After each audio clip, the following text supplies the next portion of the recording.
Assalamualaikum anak-anak, baik pada pertemuan kali ini kita akan membahas materi mengenai modul dan prinsip-prinsip pengembangan kurikulum. Baik, Bu. Baik, di sini siapa yang tahu modul dan prinsip-prinsip pengembangan kurikulum? Saya, Bu. Oke, coba Nadia silakan. Baik, Assalamualaikum warahmatullahi wabarakatuh.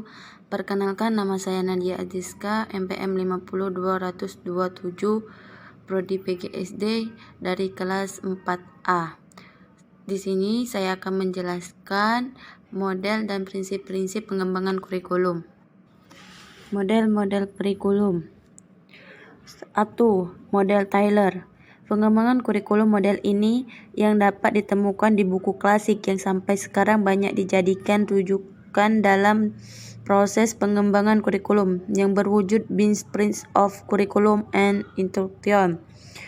2. Model Taba. Model ini lebih menitik beratkan kepada bagaimana mengembangkan, perbaikan, dan menyempurnakan. Oleh karena itu,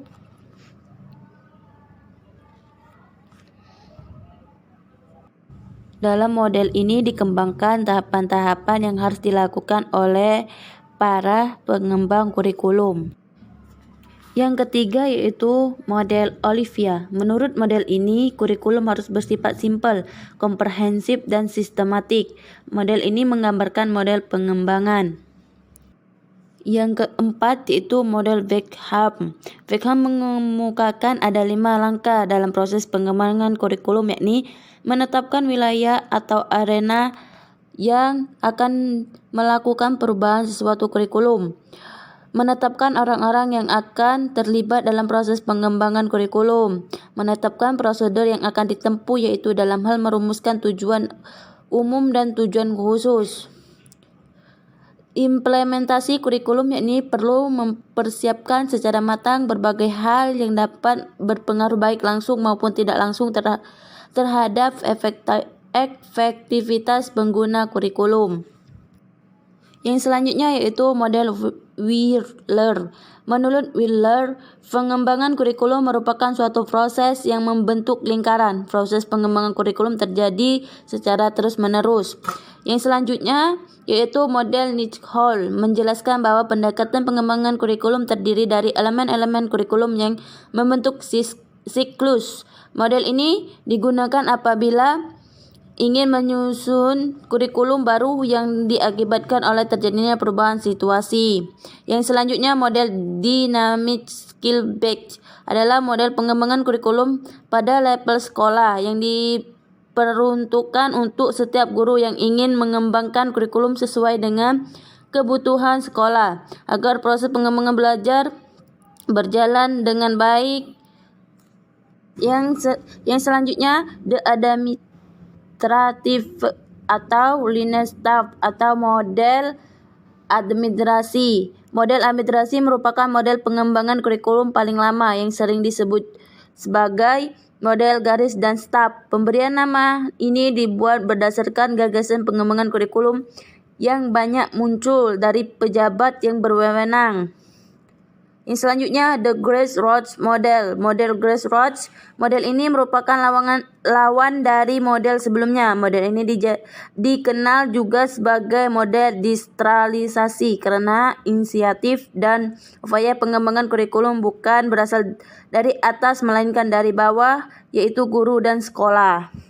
Model selanjutnya yaitu the demonstration model atau model demonstrasi. Model demonstrasi pada dasarnya bersifat grassroots dan datang dari bawah. Model ini diprakarsai oleh sekelompok guru atau sekelompok guru bekerja sama dengan ahli yang bermaksud mengadakan perbaikan kurikulum. Kurikulum selanjutnya yaitu Beckham System Model atau model Beckham.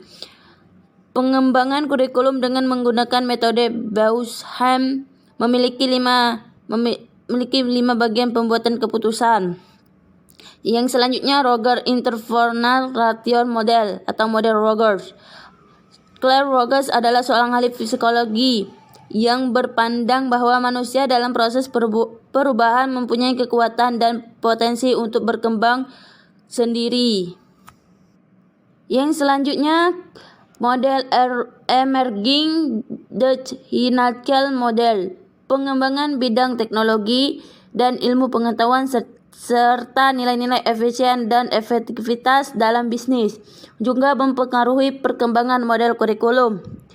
Nah, yang selanjutnya yaitu prinsip-prinsip kurikulum. Prinsip umum. 1. Prinsip relevasi.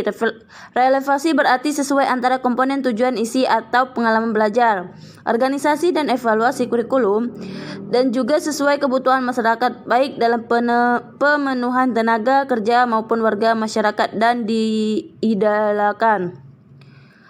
Prinsip kontinuitas. Prinsip kontinuitas berkesinambungan dibagi menjadi dua macam, yaitu berkesinambungan secara vertikal dan berkesinambungan secara horizontal. Prinsip fleksibilitas. Prinsip fleksibilitas menurut adanya keluasan dalam mengembangkan kurikulum tanpa mengorbankan tujuan yang hendak dicapai. Dua macam prinsip relevansi. Relevansi keluar mencakup tujuan, isi, dan proses belajar yang ada dalam kurikulum. Hendaknya harus relevan dengan tuntutan, kebutuhan, dan perkembangan masyarakat. Yang selanjutnya, relevansi ke dalam mencakup komponen kurikulum, tujuan, isi, proses penyampaian, dan evaluasi yang terjalin relevan. Prinsip kontinuitas berkesinambungan. Berkesinambungan secara vertikal. Berkesinambungan secara vertikal bertahap atau berjenjang, dalam artinya antara jenjang pendidikan yang satu dengan jenjang pendidikan yang lebih tinggi tanpa ada jarak di antara keduanya. Bersinambungan secara horizontal. Bersinambungan secara horizontal dapat diartikan berlanjutan terhadap pengembangan kurikulum, jenjang pendidikan dan tingkat atau kelas yang sama, tidak terputus-putus dan terpadu. Prinsip umum. Prinsip efisien kurikulum harus mudah dilaksanakan dengan menggunakan alat-alat sederhana, dengan biayanya juga murah. Komponen-komponen kurikulum seperti tujuan, isi, proses belajar, dan evaluasi, sedangkan keberhasilan kualitasnya dilihat dari hasil pelaksanaan. Prinsip khusus. Prinsip berkenaan dengan tujuan pendidikan. Tujuan menjadi pusat kegiatan dan arah semua kegiatan pendidikan.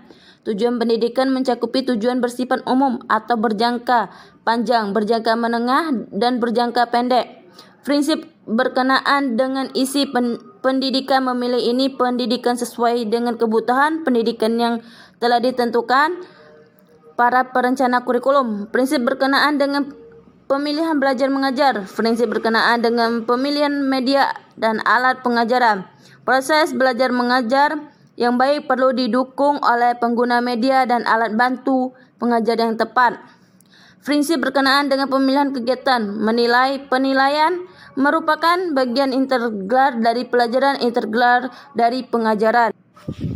Hal-hal yang perlu diperhatikan dalam proses belajar. Apakah metode teknik belajar mengajar yang digunakan cocok untuk mengajar bahan pelajaran? Apakah metode teknik tersebut pemberian kegiatannya bervariasi sehingga dapat melayani keberbedaan individual siswa?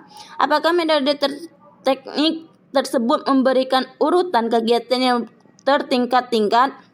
Apakah metode tersebut dapat menciptakan kegiatan untuk mencapai tujuan kognitif, afektif, dan psikomotor? Apakah metode teknik tersebut mengaktifkan siswa atau mengaktifkan guru atau keduanya? Berkembangnya kemampuan baru. Apakah metode teknik itu menimbulkan jalinan kegiatan belajar di sekolah atau rumah? Dibutuhkan kegiatan belajar yang menekan learning by doing. Sekian penjelasan dari saya akhiri. Assalamualaikum warahmatullahi wabarakatuh. Terima kasih atas penjelasannya. Bagaimana anak-anak sudah silakan nakukap di sini pelajaran kita hari ini, Ibu Akhi. Assalamualaikum warahmatullahi wabarakatuh.